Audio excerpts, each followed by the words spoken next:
Hello everyone, this is Showtime 112. The Mirage F.1 stood as the most capable and versatile combat aircraft in the Iraqi Air Force during the war against Iran. While it lagged a generation behind Iran's cutting-edge F-14 Tomcat, the French jet offered capabilities the Soviet-supplied fighters simply couldn't match, certainly not in a single aircraft type. The Mirage F.1 boasted good performance, advanced navigation and weapon delivery systems, and strong electronic warfare features, making it a leap ahead in operational flexibility for Iraq. Iraq's initial delivery of Mirage F.1 EQ-2s arrived in January 1981, and the 79th Squadron established itself at Qayyara West, or Saddam Air Base, roughly 350 kilometers north of Baghdad. However, both the base infrastructure and pilot conversion training were unfinished, so it wasn't until September that Iraqi Mirages flew their first combat missions.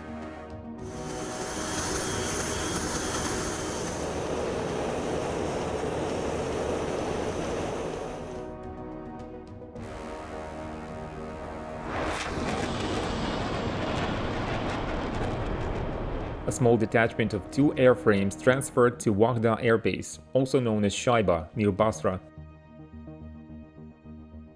The Mirage's first operational sortie took place on September 1, 1981. As with so many encounters during this war, accurate details are scarce. Major Abdul Karim Muhalad led his team to intercept 2 F-4E Phantoms, conducting interdiction over western Khuzestan. One Mirage locked onto an Iranian Phantom and fired a Super 530F missile at maximum range.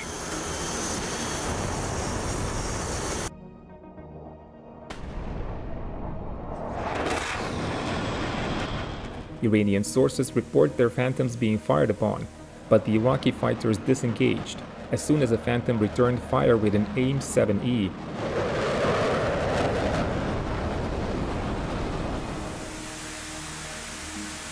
Neither side scored a hit.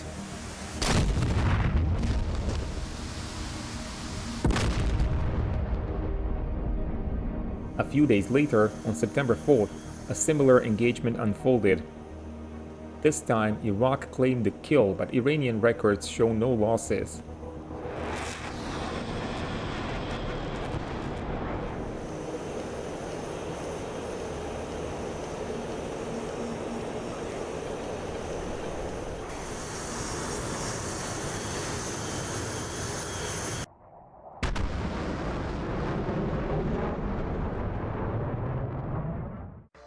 Thrustmaster is launching several new accessories for their AVA joystick base, and they sent them to me, free of charge in exchange for an honest review. These include 2 different extensions, a set of new cams, and new dampers. So far, you could only buy a 5cm extension, but if you're building your home cockpit with the stick in the central position, this might not be enough. The new straight extension is now 12cm long to give you a more realistic stick position. It also enables you to rotate the stick 30 degrees to the side. There's also the curved extension, which is 25 centimeters long, and it makes the AVA more suitable for flying helicopters, warbirds, or light aircraft. It also enables the stick to be installed at 30 degrees offset, and both of these extensions come with extra hard springs. My home cockpit is still in some future plans, so these extensions don't make sense on my desktop placement, but I'll get there eventually. Then we have a set of dampers, AVA Damper Plus.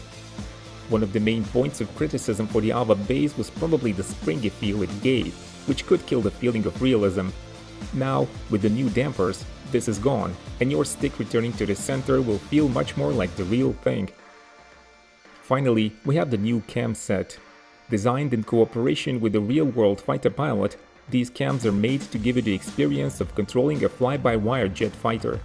You will also get a third cam called Dual Pitch, which is even more specialized, aiming to emulate the behavior of Mirage 2000.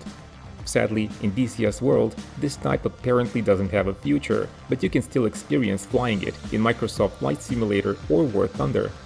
All 4 items can be purchased individually or as a bundle on Thrustmaster webshop. Early results for Iraq's Mirage F1s were underwhelming, largely due to tactical shortcomings. They favored head-on, low-altitude, high-speed approaches under ground radar control.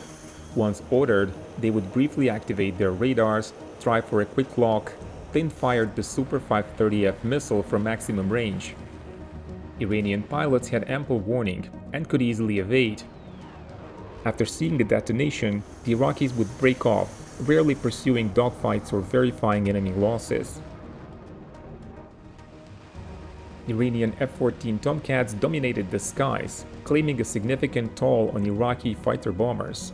However, the Iraqis adapted, notably with the introduction of the Giraffe tactics between November 18 and 24, 1981, a move that finally netted them a string of victories against the feared Tomcat. This changed the air war dynamic, shattering the Tomcat's aura of invincibility and providing a dramatic morale boost for Iraqi crews. These encounters were reenacted in an earlier video on this channel.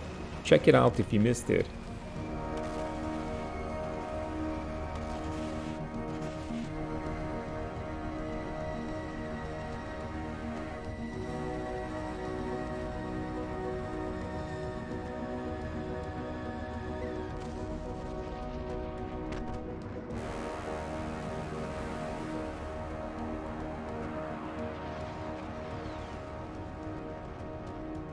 Nonetheless, the Iranians adapted in turn.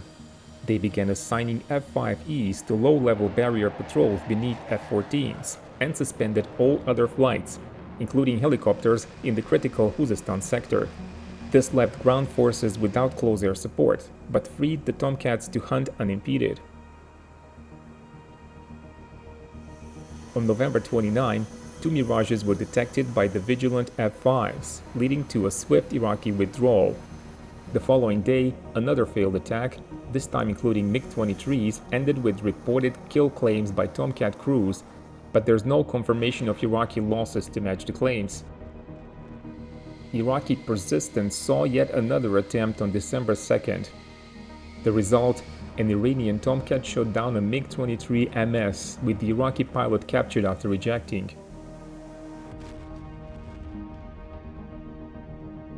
Iraqi Mirages then tangled with F-4Es, though their role in the operation is uncertain. Iraqi captain Salah Ismail Nasser claimed 2 Phantoms shot down, but gave little detail in his recollection. There are no supporting Iranian loss records to match the claims.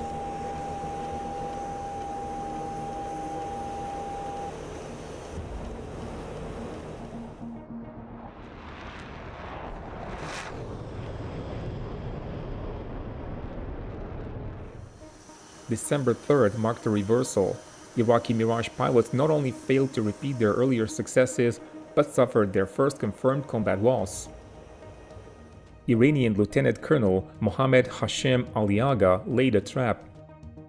Instead of F-14s, 2 F-4Es served as bait for a Mirage interception, flying high cap north of Ahwaz, while real killing power lurked behind in the form of 2 low-flying Tomcats.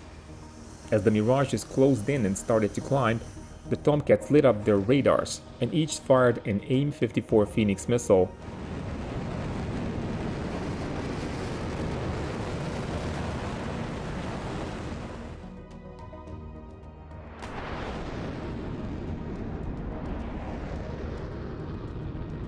One struck Lieutenant Abdul Ghani Nuwaidis, who ejected and was captured 50 kilometers east of Ahwaz by units of the Iranian 92nd Armored Division.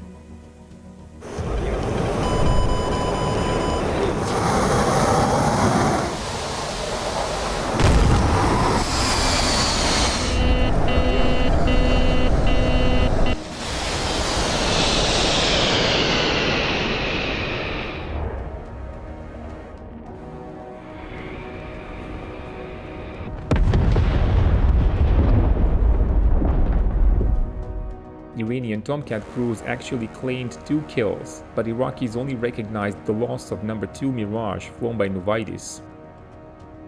The victorious Iranian crew might have been Captain Javidnia, with Lieutenant Khorshidi as the Rio. Seeking revenge, the following day, Major Muhalad and Lieutenant Haytham Khattab Omar pressed an attack on 2 F-4Es over Ahwaz. This time, the Iraqi leader achieved the lock-on and launched two Super 530F medium-range missiles from 18 kilometers range.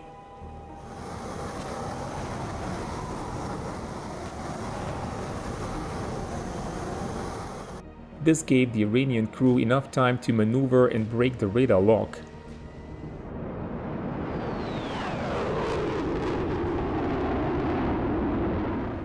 Both missiles missed. The Iraqis did the opposite of what they usually did. They pressed home their attack, and Muhallad was able to acquire one of the Phantoms with his short-range, infrared homing R-550 missile.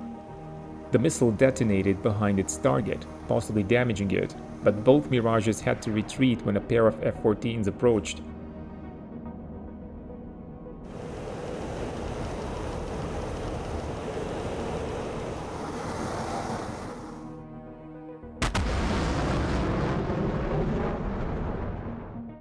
With ground forces under pressure, Saddam ordered another detachment of Mirages to a forward base at Abu Ubaida near Kut.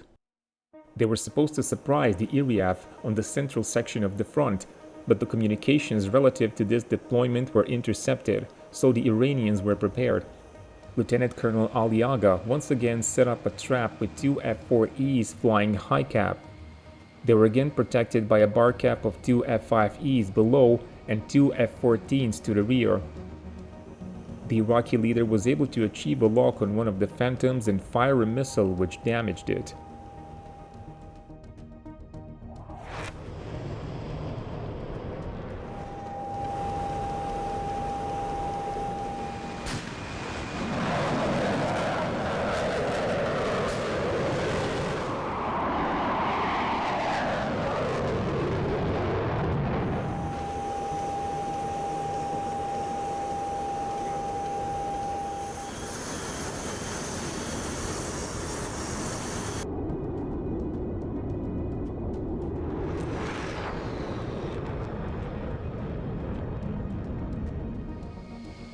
But Lieutenant Colonel Aliaga in one of the Tomcats achieved the lock on number 2 Mirage, flown by Lieutenant Idris Hassan Al-Amari.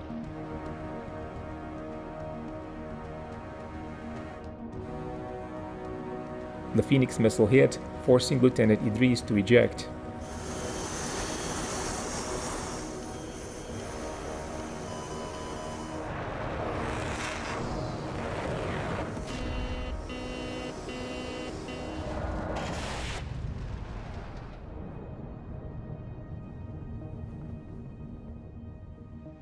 The Iraqi pilot was captured west of Gilani Garb. 1981 saw mixed results for the French fighter in Iraqi service. Even though they achieved 3 amazing victories against the mighty F-14s, things started to go downhill from there, and they suffered 2 losses by the Tomcats. How are things working out for the Iraqi Mirages in 1982 and beyond? Let us know in the comments if you're interested in hearing more of this story. Don't forget to check out Thrustmaster's new items for the Ava base. If you purchase anything from their webshop, use the creator code Showtime112. The channel will get a small commission without extra cost to you, and this will be used to produce future content. And as always, keep watching Showtime112.